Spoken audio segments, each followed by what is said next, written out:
왕으로 오시니라고 하는 제목으로 말씀 나누도록 하겠습니다. 자, 우리가 신앙을 갖게 된 다음에 내가 구약 성경부터 전체를 읽는 건 좀 무리가 되니 신약 성경부터 읽어야겠다라고 생각을 하시면서 처음 펼치는 곳이 바로 마태복음 1장입니다. 그런데 마태복음 1장을 펼쳐서 읽기 시작한 지 얼마 되지 않아서 굉장히 마음이 어려워지면서 내가 이걸 왜 읽어야 되나라고 하는 생각을 하게 되는 경우들이 생기죠. 왜 그렇습니까? 왜 남의 나라에 있는 이 오래된 족보에서 누가 누굴 낳고 누가 누굴 낳고 누가 누굴 낳고 한 줄도 아니고 몇 줄이나 읽어야 되나라는 생각이 드는 겁니다. 이 성경을 읽지 못하게 만드는 가장 강력한 이제 도전 중에 하나가 이 신약 성경 처음 딱 시작할 때, 그리고 구약 성경을 읽다가 성막을 지을 때, 족보들이 나올 때 우리는 혼란스러워지는 거죠.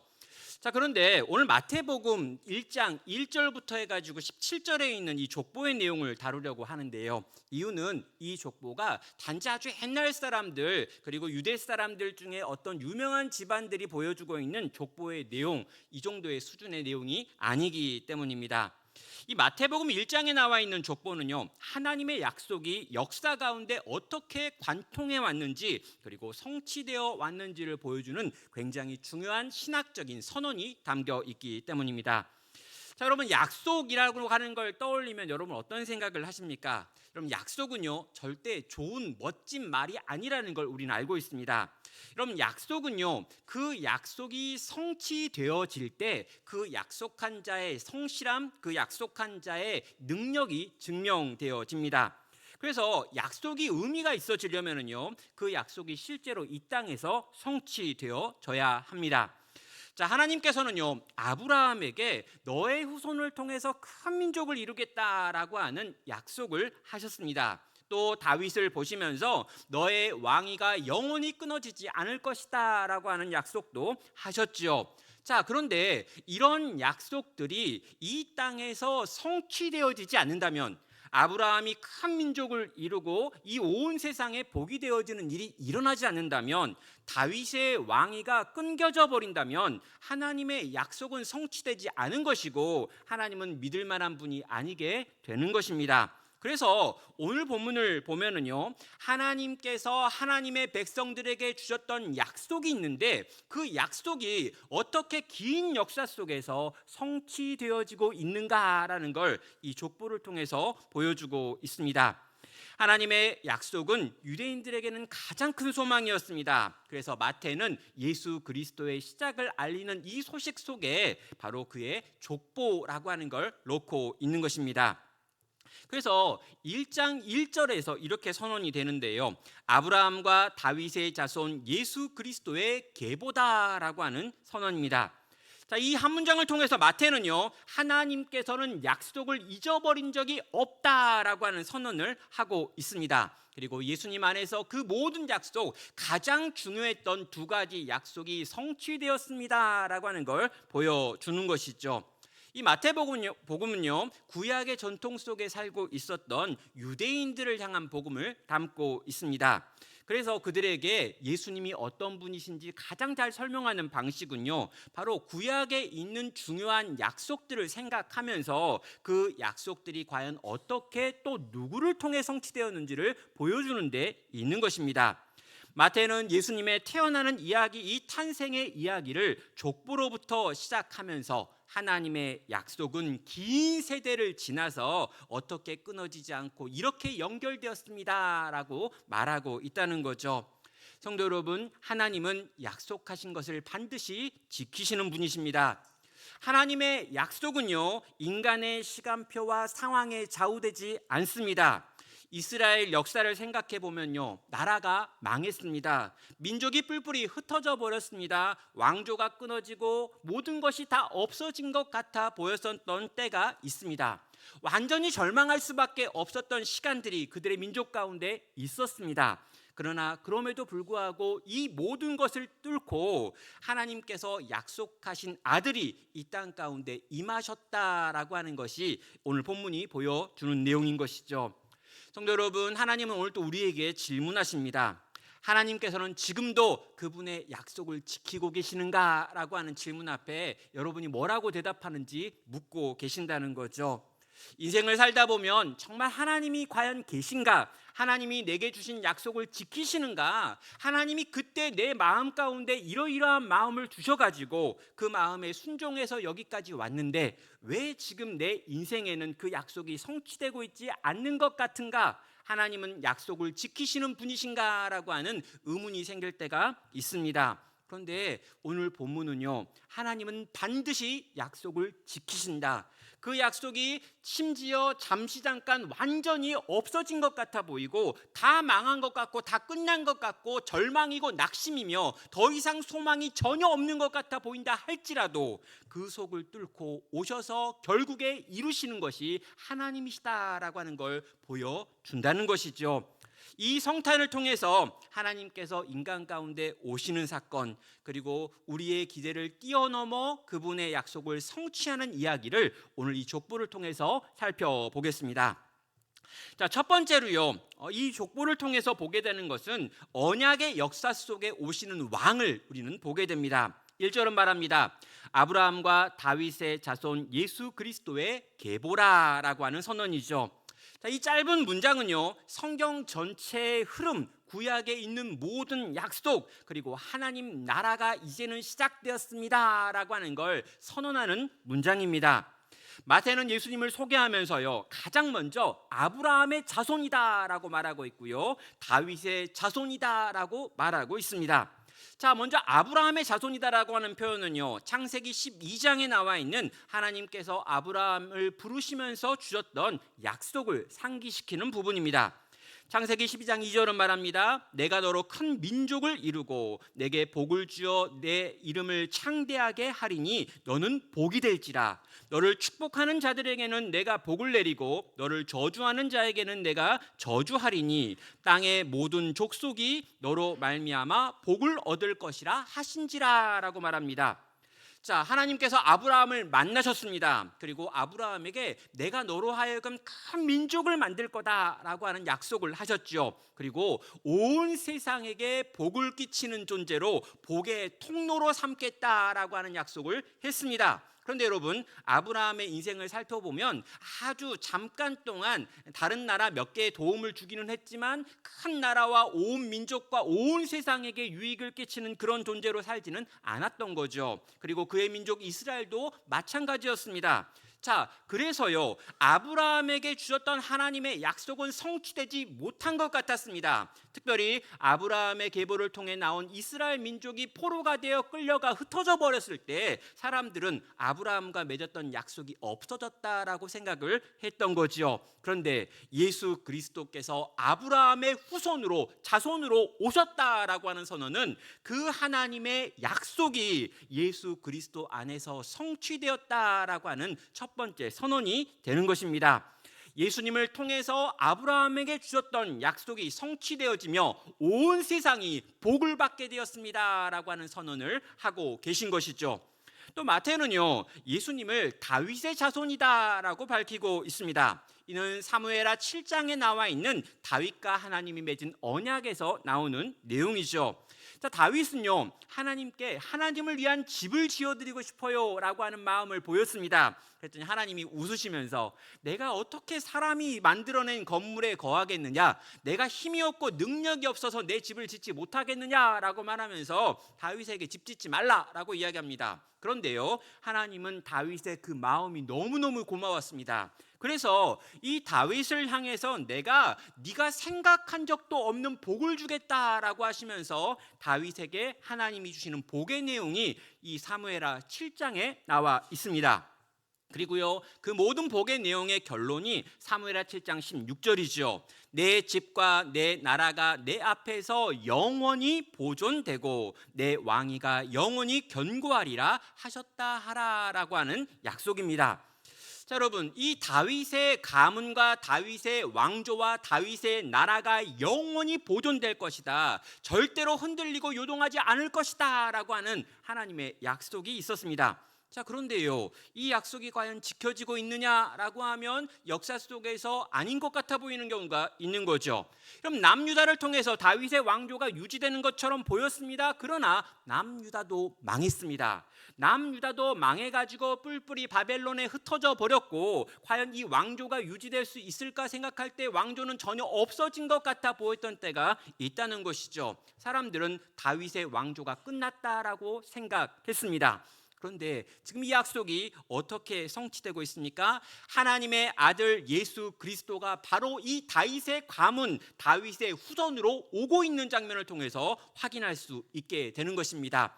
다윗과 맺은 약속을 하나님이 예수 그리스도라고 하는 영원한 왕을 통해서 이루십니다라고 하는 걸 이 선언은 보여준다는 것이죠. 성도 여러분, 성탄이라고 하는 사건은요, 단순하게 한 시대에 일어난, 그리고 갑작스럽게 생긴 어떤 기적 같은 일이 아니었다는 거예요. 이건 뭘 보여줍니까? 창세기부터 말라기에 이르기까지 구약 전체가 바라보고 있었던 목표가 바로 이 예수 그리스도의 태어나신 이 성탄과 연결되어 있는 것입니다. 그럼 창세기 3장에 보면은요, 이 여자의 후손이라고 하는 게 등장합니다. 인간이 죄를 지었습니다. 그 최초의 인간 아담과 하하가 죄를 지었을 때 그 죄로 말미암아 하나님의 심판과 하나님의 경고가 나옵니다. 그런데 이 심판의 내용 가운데 복음이 들어있는데 그게 창세기 3장 15절이죠. 그리고 무엇이 나옵니까? 여자의 후손이 등장해가지고 뱀의 머리를 깨뜨릴 것이다 라고 하는 약속의 말씀이 나옵니다. 그렇다면 여러분, 이 성탄은 언제 시작합니까? 바로 창세기 3장부터 이미 시작되어 있고, 이미 그 모든 계획이 창세 태초부터 있었다라고 하는 말을 보면 태초부터 하나님의 성탄의 계획은 있었다는 것입니다. 그리고 그 계획이 성취되어지고 있는 것, 이게 바로 2000년 전에 있었던 성탄의 사건이 된다는 것이죠. 사랑하는 성도 여러분, 하나님의 약속은 반드시 역사 속에서 성취되어집니다 라고 하는 선언을 오늘 이 1절은 보여주는 것입니다. 저는요, 오늘날 우리에게 이 믿음이 있는지에 대한 질문을 해보고 싶습니다. 제가 이제 교회들이 모여가지고 함께 활동을 하는 노회라는 곳에서 이제 임원을 하면서 여러 가지 일들을 보고 있습니다. 많은 교회들이 있고 많은 목회자들이 있고 그 교회를 섬기는 많은 지도자들인 장로님들을 만나고 또 교제하는 시간들을 갖습니다. 그리고 여러 가지 일들을 처리하기도 하지요. 그런데 여러분, 그 많은 어떠한 일들을 처리하는 과정 속에서 너무나 신기한 게 뭐냐면요, 이 어떤 사안을 해결하는 방식에 있어서 하나님의 뜻을 묻거나 성경이 뭐라고 말하는지를 진지하게 고민하거나 생각하거나 나누는 일이 별로 없다는 것입니다. 어떻게 이전에 했었는가라고 하는 질문, 그리고 세상적으로 이걸 어떻게 해야 되는가라고 하는 상식, 그리고 이거에 대해서 어떤 법 조항이 있는가라고 하는 것 정도로 대부분의 문제들을 해결하고 일들을 처리하고 있는 것들을 본다라는 거죠. 세상과 너무나 다르지가 않은 것입니다. 사랑하는 성도 여러분, 하나님이 계시다는 것 우리 믿는다고 말합니다. 하나님이 선악간에 판단하신다라고 하는 것도 우리 고백해요. 그리고 하나님이 우리에게 무언가를 약속하셨다면 반드시 지키십니다라고 하는 고백은 우리 다 합니다. 그런데 막상 무언가를 결정하는 과정에서 하나님이 하나님의 약속을 지키실 것이며 그분이 반드시 이기신 것이다 라고 하는 것에 대한 믿음이 과연 우리에게 있는가라고 물었을 때, 적어도 우리가 하는 많은 선택은 우리가 그분을 믿지 않고 있음을 증거하고 있더라는 거죠. 성도 여러분, 하나님을 믿는다라고 고백하지만 하나님을 믿는 믿음에 근거하여 아무것도 선택하지 않는 사람들을 우리는 뭐라고 부르냐면요, 실천적 무신론자라고 부릅니다. 고백적 신자입니다. 실천적으로는 무신론자예요. 내가 내 돈을 어떻게 쓰는가, 사람을 어떻게 만나는가, 어떤 일을 어떻게 결정하는가라고 하는 그 문제에서 전혀 하나님을 의식하지 않는다면, 하나님은 약속하시는 분이시고 그 약속을 반드시 지키시는 분이시다라고 하는 걸 믿고 행동하지 못한다면 우리가 뭐라고 고백하건 우리는 실천적 무신론자의 길을 걷고 있다라는 것입니다. 성도 여러분, 우리는 과연 어떻습니까? 과연 하나님께서 약속하신 그 내용을 지금도 이루고 계신다, 결국에 이루신다라고 하는 걸 믿으십니까? 내 삶에 무언가를 결정할 때 그 믿음의 근거로 하는 결정이 내게 있느냐라고 하는 질문입니다. 하나님은 우리에게 당신의 아들까지 주시면서 내가 한 약속은 나는 반드시 지킨다라고 말씀하십니다. 당신의 사랑하는 독생자 아들을 우리를 위하여 내어주시면서 내가 너에게 한 약속, 내가 너희와 맺은 언약을 나는 반드시 지켜내 라고 보여주시고 증명하셨다는 거죠. 그런데도 우리는 그분을 여전히 믿지 않는 것 같습니다. 오늘 마태복음 1장의 1절의 선언은요, 그 무너진 신뢰를 회복하라라고 도전하고 있습니다. 하나님은 약속을 잊지 않으십니다. 인간은 실패하고 왕조는 몰락하고 수백 년 동안 하나님이 침묵한 것 같은 상황이 있었음에도 불구하고 하나님은 그 언약을 포기하지 않고 반드시 지켜내셨습니다. 약속하신 대로 하나님이 친히 인간이 되어 내려오시는 일이 일어났고요.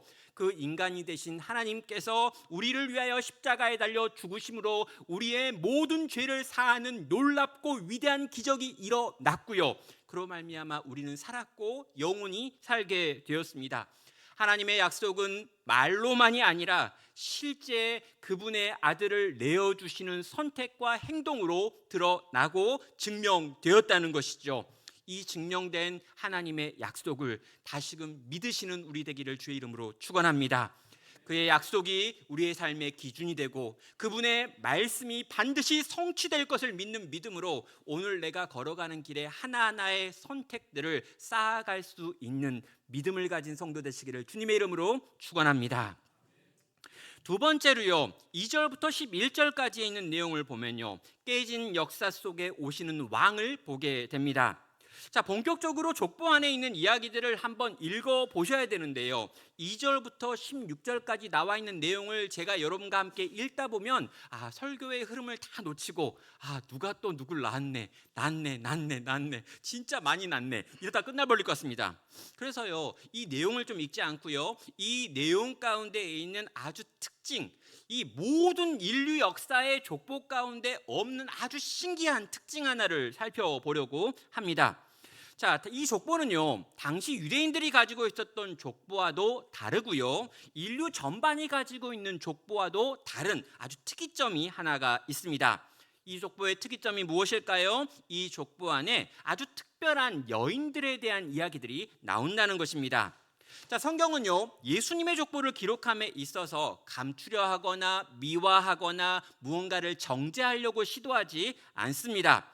자, 고대 사회에서 왜 족보를 기록했느냐라고 하면은요, 이 고대 사회에서 왕족이 있고 귀족이 있을 때 내가 얼마나 위대한 가문인가, 또 우리 조상 가운데 얼마나 위대한 사람들이 있었는가라고 하는 걸 보여주기 위하여 족보라는 걸 기록해 가지고 그것을 남겼습니다. 그래서 왕의 계보다라고 하면요, 그 왕족의 어떤 조상들 중에 이 좋은 사람, 괜찮은 사람, 훌륭한 사람, 위대한 업적을 남긴 사람들만 쫙 열거해 가지고 이 왕은 이렇게나 훌륭한 피를 가지고 있다, 이런 혈통을 가지고 있어라고 하는 걸 강조하기 위해서 이런 족보를 만들었던 거죠. 그런데 여러분, 마태는요, 이 유대 사회의 평판상 도무지 이 족보에 들어갈 수 없는 어떤 여인들을 바로 이 족보 안에 담고 있습니다. 그들의 이름과 함께 그들의 아픔과 약함과 실패와 상처들을 다 이 족보 안에 새겨놓고 있더라는 거죠. 자, 여러분, 마태는요, 이 족보 안에 이 4명의 여인들을 일단 넣고 있습니다. 다말이 등장하고 라합이 등장하고 루시 등장하고요. 그런 다음에 우리아의 아내가 등장하고 있습니다.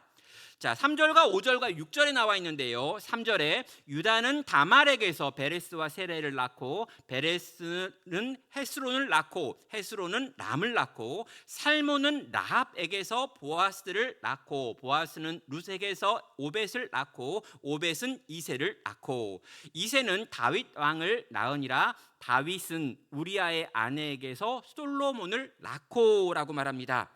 자, 여러분, 지금 여기 남자들이 나오고 있어요. 근데 그 남자들이 나오다가 어떤 장면이 되면 누구에게서라고 하며 그 남자의 배우자, 아내가 등장하고 있습니다. 당시로서는 전례가 없는 아주 특이한 기록인 거죠.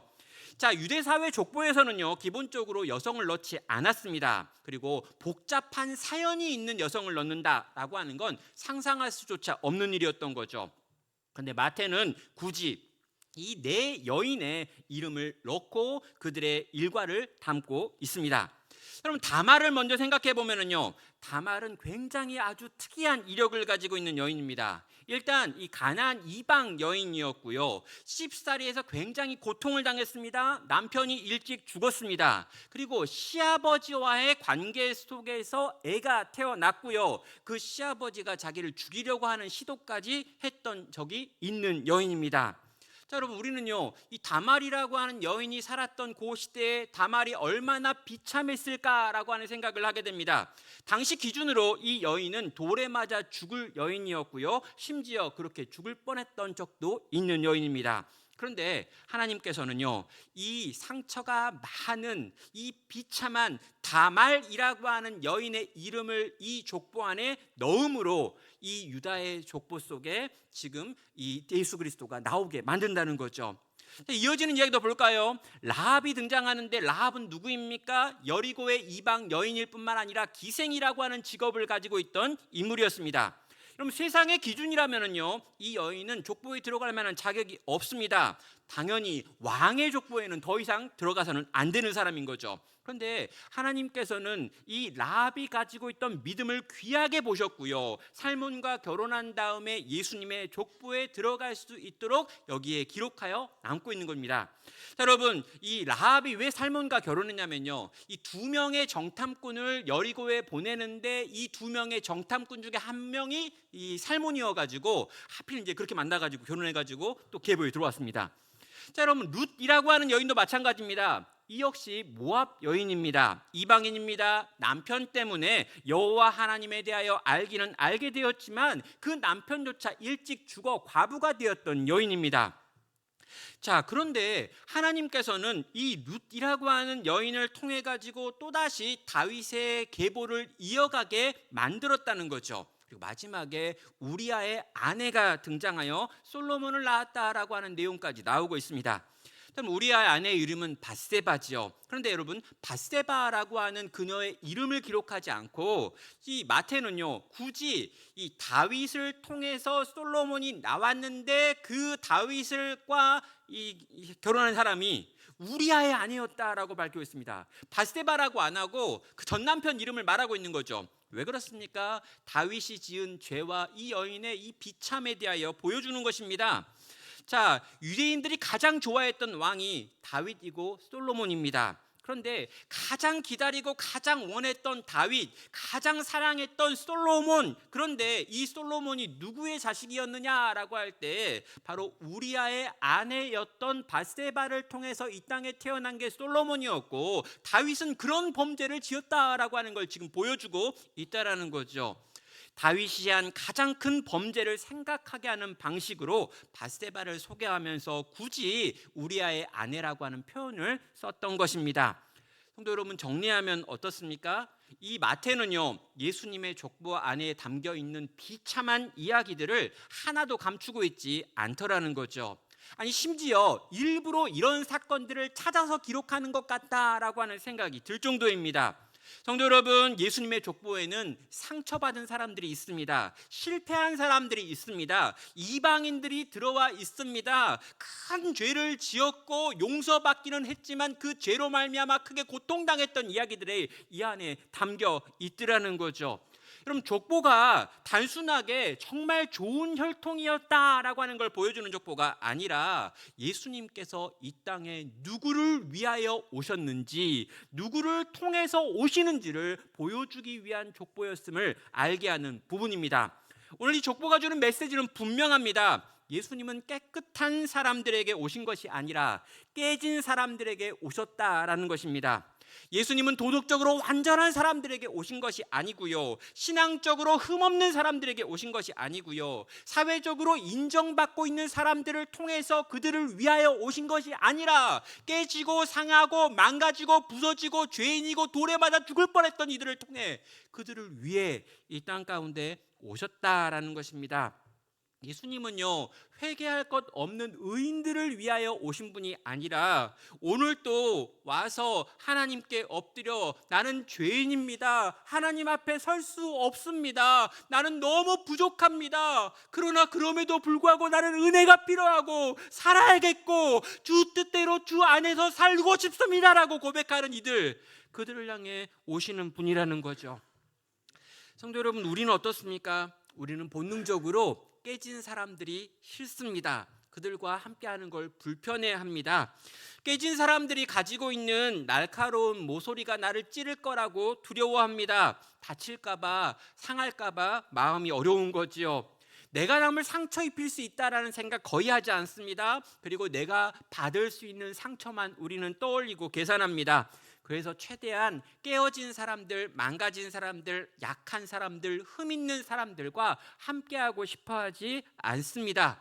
교회도 어쩌면 그런 것 같습니다.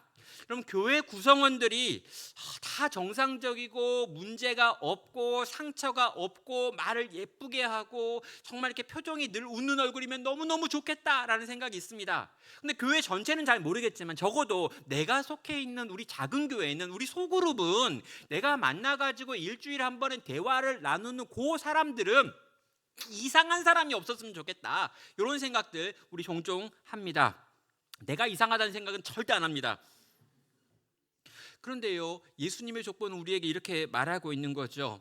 예수님은 깨끗한 줄에 서 계시는 분이 아니라 깨어진 줄, 망가진 줄, 부서진 줄, 소망이 없다라고 생각되어지는 그 줄에 서서 그 줄을 기다리셨다가 오셨던 분이라고 말하는 겁니다. 상처를 통해 오셨습니다. 실패의 자리로 내려오셨습니다. 죄로 얼룩진 역사 속으로 깊이 들어오셔서 그 어둠을 빛으로 바꾸시는 일을 하신 분이 바로 예수님이라는 것이죠. 성도 여러분, 내가 왜 깨진 사람들과 함께하는 걸 싫어했을까요? 흠 있는 사람들과 함께하는 걸 싫어했던 이유가 뭘까요? 이유는 아마 이걸 겁니다. 나는 멀쩡하다라고 생각하고, 나는 괜찮은 사람이라고 생각하고, 나는 그렇게 흠 있는 사람은 아니다라는 생각 때문인 거겠죠. 성도 여러분, 정말 우리는 그런 사람들일까요? 정말 우리는 흠이 없고 죄가 없고 도덕적으로 순결하고 아무런 문제를 일으키지 않는 그런 훌륭한 사람들이었던 걸까요? 성도 여러분, 아니시요. 우리는 다 깨진 사람들이었습니다. 여러분, 죄로 말미암아 이미 오염된 채로 태어난 존재들이었습니다. 뭔가 조금 괜찮아 보이기는 하지만 우리의 중심에는 악이 있었고 독이 있었습니다. 그리고 언제건 기회가 나타나기만 하면 그 죄를 표현하고 드러낼 만한 사람들이 우리 한 사람 한 사람이었습니다. 그런데 그런 우리가 지금 그나마 좀 괜찮아 보이는 이유가 뭘까요? 우리 주님이 우리 가운데 오셨고 우리를 위해 죽으셨고, 주께서 우리를 위하여 죽으심으로 그 피가 우리의 죄를 씻었고, 성령이 우리 가운데 임하셨고, 그 성령이 우리 가운데 내주하시며 이 변화되지 않는 인간을 붙들고 계속해서 씨름하심으로 그나마 조금 바뀌어서 요 정도, 요 수준에 와 있는 겁니다. 내가 왜 이렇게 거의 안 바뀐 것 같아? 맞아요. 거의 안 바뀐 것 같은데 내버려뒀으면 훨씬 더 심각했는데 요 정도에 머물고 있는 거예요. 정말 우리 주님이 우리 가운데 오셔서 그나마 이 수준 여기까지 와 있다라는 거죠. 사랑하는 여러분, 예수님께서 우리를 위하여 이미 깨어지심으로 깨어진 우리들을 고치고 붙이시는 은혜의 역사가 일어났기 때문인 것입니다. 사랑하는 성도 여러분, 우리 주님이 깨어짐을 피한 것이 아니라 깨어진 것들을 선택하시고 깨어진 이들 가운데 내려오시고 스스로 십자가에서 깨어지심으로, 찢겨지심으로 깨어진 우리를 싸매셨던 것처럼, 사랑하는 성도 여러분, 오늘 우리도 이 땅을 살면서 이 성탄을 준비하면서 주님이 품으셨던 그 깨어진 인생들을 품어야 되는 것이 마땅하지 않느냐라는 것입니다. 사랑하는 성도 여러분, 나의 깨어짐을 싸매셨던 우리 주님의 사랑을 떠올리며 그 주님의 오심을 기억하는 이 성탄의 시기에 다시금 세상을 바라보며 깨어진 이들, 망가진 이들, 흠 있는 이들, 부족한 이들, 뭔가 내 사랑과 내 도움과 내 섬김이 필요한 이들을 향해 기꺼이 즐거이 우리의 몸과 시간과 물질을 써야 되는 것, 이것이 이 성탄에 우리가 품어야 될 두 번째 마음인 것입니다. 성도 여러분, 깨어진 이들과 함께 하시는 우리 주님, 그리고 깨어진 이들을 위해 나아가는 우리들, 그리고 그렇게 그 깨어진 이들을 위해 나아갔을 때 우리는 그 자리 그곳에서 그 깨어진 이들과 함께 하시는 우리 주님을 만날 것입니다. 이 주님을 만나고 이 주님으로 인하여 힘을 얻으며 이 주님 때문에 다시 서는 우리 모두가 되기를 주의 이름으로 축원합니다. 마지막 세 번째는요, 모든 기다림을 끝내시는 왕이라고 하는 제목으로 12절부터 17절에 있는 내용을 볼 수 있습니다. 마태복음 1장 이 후반부에 가면은요, 도무지 이름도 모르는 사람들의 명단이 쫙 등장하고 있습니다. 그리고 그들은 무슨 스토리도 없어요. 그래서 더없어 어렵습니다. 앞부분에는 뭐라도 스토리가 있는데 뒷부분에 나와 있는 사람들은 도대체 뭘 하는 사람인지 성경 어디에도 기록되어 있지 않습니다. 그냥 이름들만 등장하고 있죠. 왜 그럴까요? 이 시기는 선지자가 없었던 시기, 하나님께서 이스라엘에게 아무 말씀도 하지 않았던 이 침묵기라고 불려지는 시간이었기 때문입니다. 자, 바벨론 포로가 되었습니다. 그 다음에 400여 년 동안 하나님께서 선지자를 이스라엘에 보내지 않으셨고 하나님의 침묵 시간이라고 하는 것들이 지금 펼쳐집니다. 그리고 이 침묵의 시간 동안 하나님은 낳고 하다가 예수님을 그 계보 가운데 주셨지요. 자, 여러분, 이 침묵의 시간, 하나님이 일하지 않은 것 같았던 그 시간에 하나님이 아무 일도 하지 않으셨던 것이 아니라 무언가 특별한 일을 하셨습니다. 자, 여러분, 이 시기가 길어지면서 사람들의 마음 가운데 두려움이 생겼습니다. 왜 하나님이 우리에게 말씀하지 않지? 왜 선지자가 오지 않지? 왜 하나님께서 우리의 필요를 돌보지 않는 걸까라고 하는 질문을 그들은 하게 된 거죠. 그리고 그 긴 기다림의 시간을 지나면서 이스라엘 백성들의 마음 가운데 생겨난 한 가지 어떤 기대가 있었습니다. 그걸 뭐라고 부르냐면요, 메시아 대망 사상이라고 부릅니다. 여러분, 400년 동안 하나님께서 등장하지 않으시니까 아무런 선지자도 등장하지 않고 기적도 역사도 일어나지 않는 상황을 경험하다가 이스라엘 백성들은 점점 더 절망하게 됐습니다. 이 거대한 어둠 속에서, 이 바벨론 포로의 시간에서, 이 로마의 포로가 되어서 또다시 비참하게 살아가는 이 시간들을 보내면서 도대체 우리는 우리의 힘으로 이 문제를 해결할 수 없구나, 어디선가 누군가가 찾아와서 이 모든 걸 해결해 주는 일이 일어나야 되는 거구나 라는 생각을 합니다.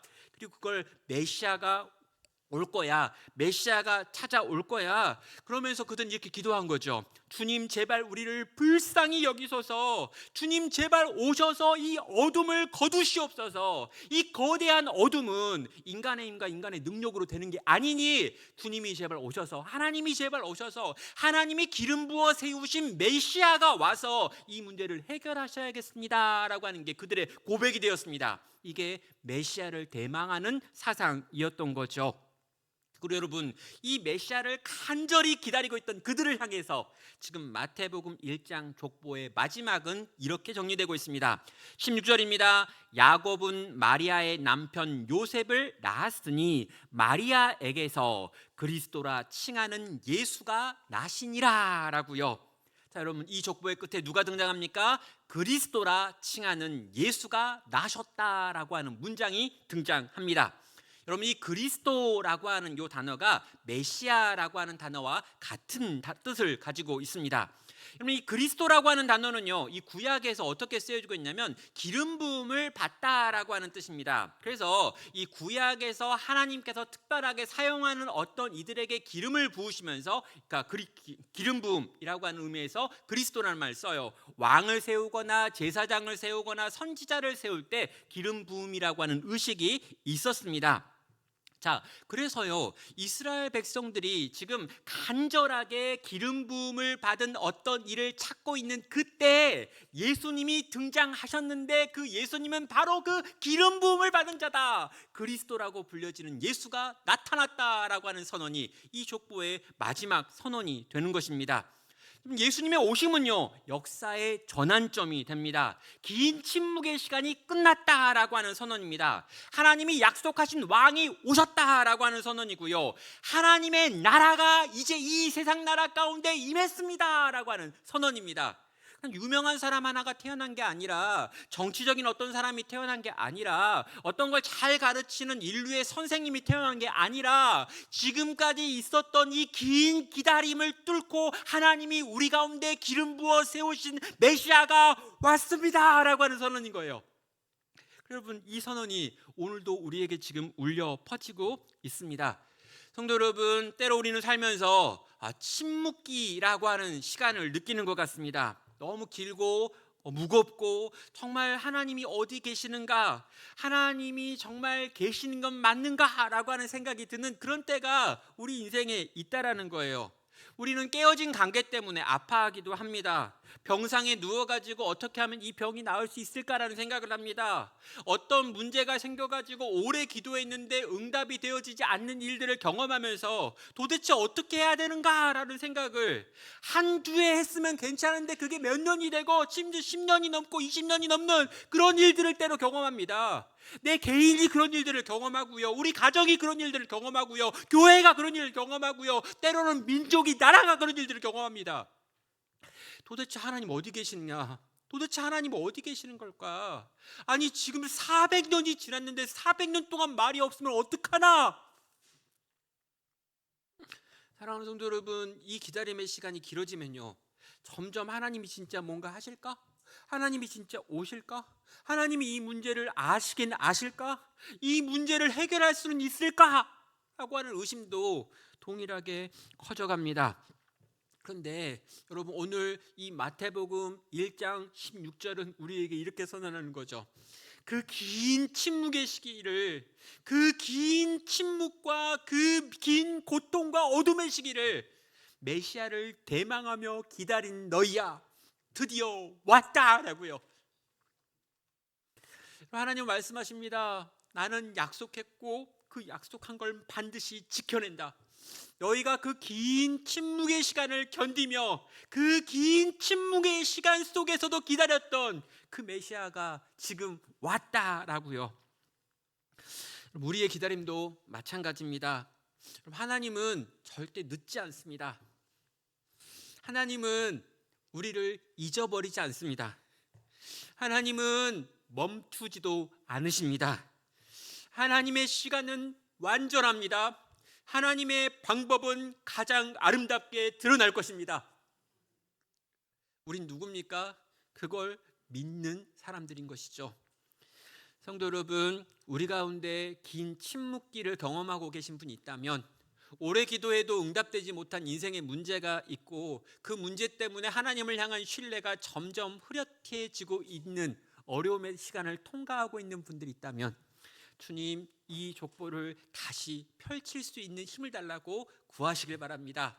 그리고 이 긴 족보, 누군지도 모르는 사람들을 지나고 또 지나서 결국에 찾아오신 이 예수님의 이야기가 내 이야기가 되기를, 그리고 그 이야기로 말미암아 다시 믿음을 갖고 주께 나아와 견뎌내는 믿음의 사람 되기를 주의 이름으로 축원합니다.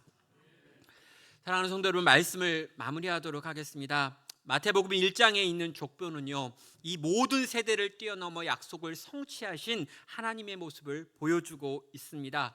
모든 민족이 너로 말미암아 복을 받을 거다라고 했던 창세기 12장의 약속을 성취하기 위하여 예수가 오셨습니다. 그리고 내가 너와 너의 집안을 영원토록 왕노릇하게 하겠다라고 하는 다윗과 맺은 약속을 성취하기 위하여 예수님이 오셨습니다. 성도 여러분, 하나님은 약속하신 것을 반드시 이루시는 분이십니다.